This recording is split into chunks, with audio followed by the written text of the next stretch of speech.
Hello everyone, कैसे हैं आप सब। स्वागत है आपका नॉलेज अड्डा चैनल में। और आज की वीडियो बहुत ही इंटरेस्टिंग होने वाली है क्योंकि आज हम बात करने वाले हैं एटीएम चार्जेस के बारे में, जिन्हें आरबीआई के द्वारा अभी जुलाई मंथ में बढ़ाया गया है। तो यहाँ पर सबसे पहला जो सवाल आपसे पूछा जा सकता है बैंक एग्ज़ाम में कि किस समिति या किस कमेटी की रिकमेंडेशन पर आरबीआई ने एटीएम के चार्जेस को बढ़ाया है या प्राइस को बढ़ाया है, तो उसका आंसर होगा वीजी कानन कमेटी। वीजी कानन कमेटी। दूसरा आपको बात यहाँ पर याद रखनी है कि भाई एटीएम की जो फुल फॉर्म होती है वो क्या है। तो एटीएम की फुल फॉर्म होती है automated teller machine. Automated teller machine. एक और चीज़ यहाँ पर आपको याद रखनी है कि आरबीआई को एटीएम के प्राइस बढ़ाने की जो पावर है वो कहाँ से मिलती है। तो देखिए उसका आंसर होगा payment and settlement system act 2007। Payment and settlement system act 2007। अब हम देखते हैं कि आरबीआई के द्वारा अभी प्रेजेंट में एटीएम के चार्जेस को कितना बढ़ाया गया है। देखिए उसमें वन बाय वन हम सबसे पहले देखते हैं इंटरचेंज फ़ी। इंटरचेंज फ़ी। अब इंटरचेंज फ़ी का सबसे पहले कंसेप्ट समझ लेते हैं। सपोज आपके पास डेबिट कार्ड है एसबीआई बैंक का, और इस डेबिट कार्ड को आप यूज़ करते हैं पीएनबी के एटीएम पर। ठीक है, आपके पास जो डेबिट कार्ड है वो एसबीआई का है, बट आप इसको यूज़ कर रहे हैं पीएनबी के एटीएम मशीन पर। तो इसी प्रोसेस को बोलते हैं इंटरचेंज। ठीक है, इसी को बोलते हैं इंटरचेंज। अब जब आप अपनी फ्री ट्रांजैक्शन कंप्लीट कर चुके होंगे तो आपको एक फ़ी देनी होगी, आपको एक फ़ी पेड करनी होगी, यही कहलाएगी इंटरचेंज फ़ी।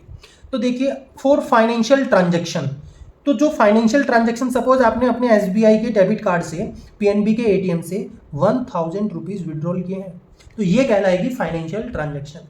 सपोज आपने अपने एसबीआई के डेबिट कार्ड से पीएनबी के एटीएम से अपना पिन चेंज किया है, अपना पिन जो है वो चेंज किया है, तो ये आपकी कहलाएगी नॉन फाइनेंशियल ट्रांजैक्शन।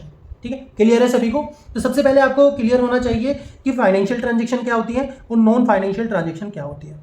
तो अगर आप इंटरचेंज डेबिट कार्ड यूज करते हैं तो आपको जो फाइनेंशियल ट्रांजैक्शन पर चार्ज देना होगा वो पहले 15 रुपीज़ था, बट अब आपको पे करना होगा 17 रुपीज़। अगर आप नॉन फाइनेंशियल ट्रांजैक्शन यूज करते हैं, मान लीजिए बैलेंस चेक करते हैं या अपना पिन चेंज करते हैं, तो आपको पहले 5 रुपये देने होते थे, अब आपको देना होगा 6 रुपये। ठीक है, ये 5 रुपीज़ से बढ़ाकर 6 रुपीज़ कर दिया गया है और फाइनेंशियल ट्रांजैक्शन के लिए 15 to 17 रुपीज़ कर दिया गया है।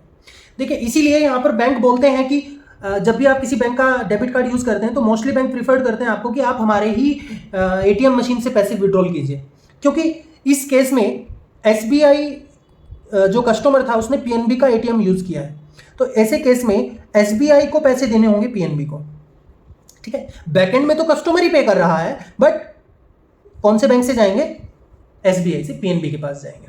ठीक है, अब देखिए एसबीआई बड़ा बैंक है तो उसके ज़्यादा कस्टमर हैं, ज़्यादा डेबिट कार्ड है। ठीक है, बट उसके पास इतने एटीएम नहीं है, तो यहाँ पर एसबीआई का एक इशू रहता था कि इंटरचेंज जो फी होती थी वो एसबीआई को ज़्यादा पे करनी पड़ती थी। लेकिन प्राइवेट बैंकों का कहना है कि एटीएम मशीन को चलाने के लिए बहुत कॉस्ट भी आती है।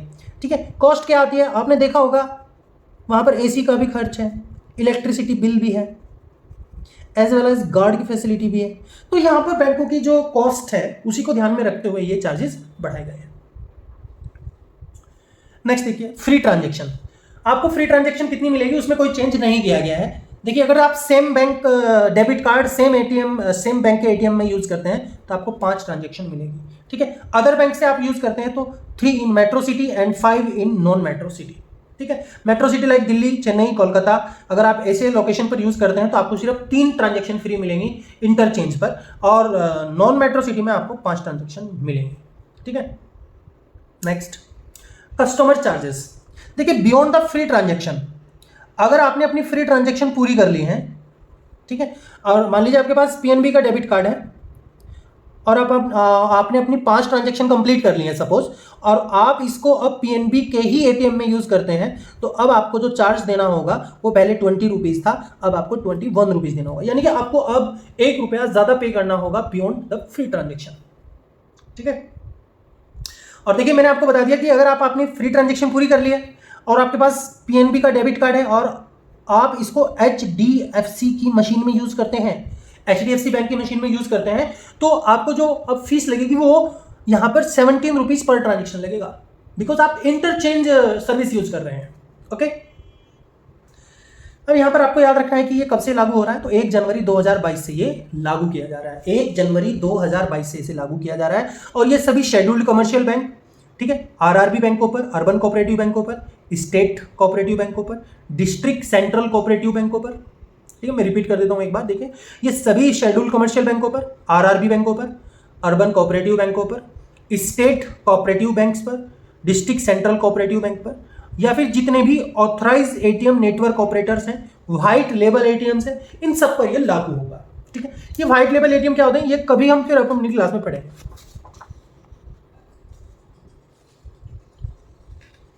यहां पर देखिए, ये जो वीजी कानन कमेटी थी, वीजी कानन कमेटी, इसकी और क्या क्या रिकमेंडेशंस थी, तो वीजी कानन कमेटी की जो अदर्स रिकमेंडेशन थी उनके बारे में हम बात कर लेते हैं। देखिए, सबसे पहले इनकी रिकमेंडेशन थी using population as a metric for calculating ATM charges. ठीक है, एटीएम के जो चार्जेस हैं उसका जो कैलकुलेशन किया जाना चाहिए वो पॉपुलेशन बेस पर किया जाना चाहिए।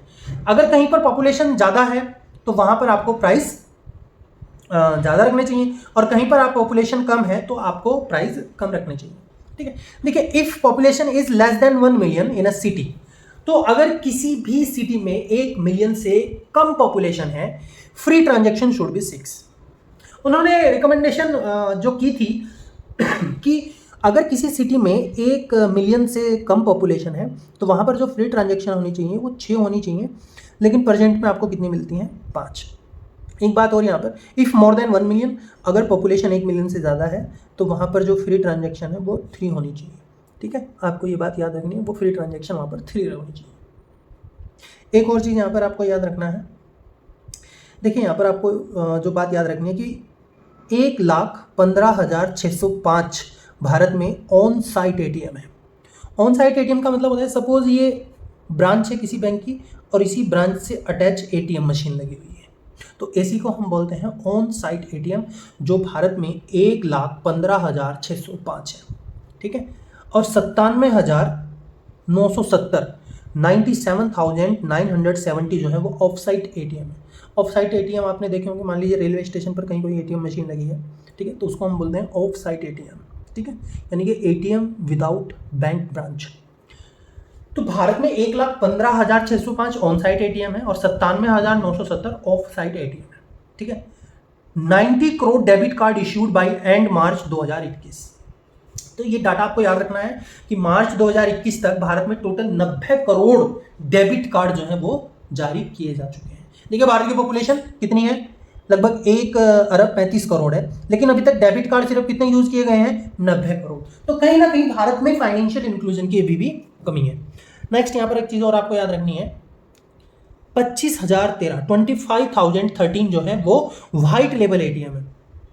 व्हाइट लेबल एटीएम है। व्हाइट लेबल एटीएम समझिए क्या होते हैं, ऐसे एटीएम जो बैंकों के द्वारा नहीं लगाए गए हैं, पर्टिकुलर किसी और कंपनी के द्वारा लगाए गए हैं, जैसे टाटा का एटीएम है, ठीक है, जैसे पोस्ट ऑफिस के एटीएम है, इन सबको हम बोलते हैं व्हाइट लेबल एटीएम। ये सब हमारे व्हाइट लेबल एटीएम है। ठीक है, नेक्स्ट आपको एक और बात यहाँ पर देखिए याद रखनी है, भारत में टोटल जितने एटीएम है उनका 20% रूरल एरियाज में है। भारत में टोटल जितने भी एटीएम है उनका 20% रूरल एरियाज में है। ठीक है, और अप्रोक्स 20 एटीएम जो है वो 1 लाख पॉपुलेशन पर है, यानी कि हर 1 लाख जनसंख्या पर भारत में 20 एटीएम है। ठीक है, जो काफ़ी कम है। भारत में जो सबसे पहला एटीएम स्थापित किया गया था वो 1987 में किया गया था बाई HSBC। भारत में पहला एटीएम स्थापित किया गया था 1987 बाई HSBC, और 1997 inter operable transaction via ATM शुरू किया गया था। इंटर ऑपरेबल मतलब एक बैंक का डेबिट कार्ड आप दूसरे बैंक के एटीएम में यूज कर सकते हैं। ये शुरुआत की गई थी 1997 में। तो भारत में अभी प्रेजेंट में जुलाई मंथ में जो बैंकों के एटीएम चार्जेस बढ़ाए गए हैं, और प्रेजेंट में बैंकों का थोड़ा सा मैंने आपको फैक्ट वाला डाटा आपको बता दिया है।